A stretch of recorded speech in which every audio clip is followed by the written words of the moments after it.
सुबानपुरा इलाके में मौजूद ब्रज भूमि पर कष्टभंजन देव हनुमान जी का प्राण प्रतिष्ठा महोत्सव आयोजित हुआ था, जिसके तहत कल रात को भंडारे का आयोजन करवाया गया था।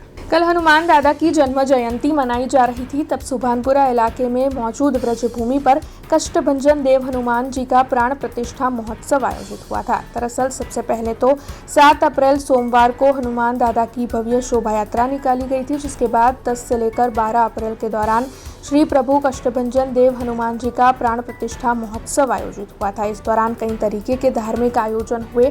तब आपको बता दें कि कल रात को वहां पर भंडारे का आयोजन भी करवाया गया था। इस दौरान पूर्व कॉर्पोरेटर राजेश भाई आयरे, वार्ड नंबर 9 के युवा कॉर्पोरेटर श्रीरंग आयरे, सानिया गोपाल सोरठिया, संजय खेरे और साथ ही बड़ी तादाद में अग्रणी मौजूद रहे थे। तो वहीं भंडारे के तहत महाप्रसादी का लाभ लेने के लिए भी बड़ी तादाद में भक्त पहुंचे थे।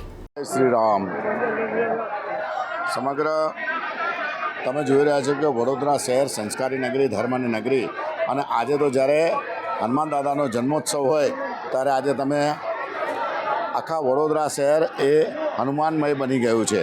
અને એમાં પણ આજે અમારું વ્રજભૂમિ જે સમતા સોસાયટીની પાછળ આવેલું છે, એની અંદર અમારા 40 થી 50 એવા નગરો છે।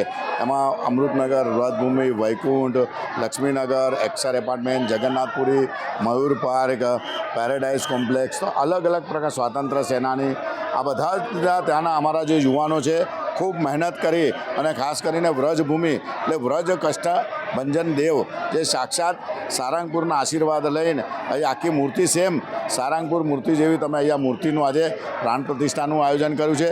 સતત તમે જુઓ કે 7મી તારીખે શોભાયાત્રાથી માંડીને તરત જ 9મી તારીખે કૃષ્ણ ભજન, 10મી તારીખે કમલેશ બારોટનો ડાયરો, 11મી તારીખે પૂજા અને 12મીએ પ્રાણ પ્રતિષ્ઠા સાથે આજે તમે જોઈ રહ્યા છો ખૂબ મોટી સંખ્યામાં આજે ભંડારો અને પ્રસાદનું આયોજન છે।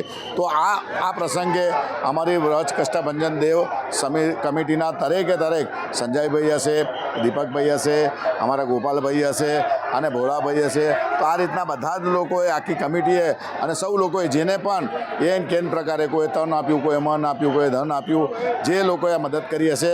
અને હું આપ સૌના માધ્યમથી કહું છું, જ્યાં પણ યુવાનો આવા ધાર્મિક કાર્યક્રમો કરતા હોય સૌ અમને મદદ કરજો। અને ખૂબ મોટા પાયે આજે તમે જુઓ, તમે એકવાર આવજો, આ મંદિરના દર્શન પણ કરજો। ખરેખર સારંગપુરનો પહેલા દિવસ સારંગપુરના હનુમાનજી बेहूब एकदम तमें देखा से અને आशीर्वाद आपसे। हमसे जुड़े रहने के लिए हमारे YouTube चैनल को सब्सक्राइब करें और नई वीडियो की नोटिफिकेशन के लिए बेल आइकॉन को दबाएं।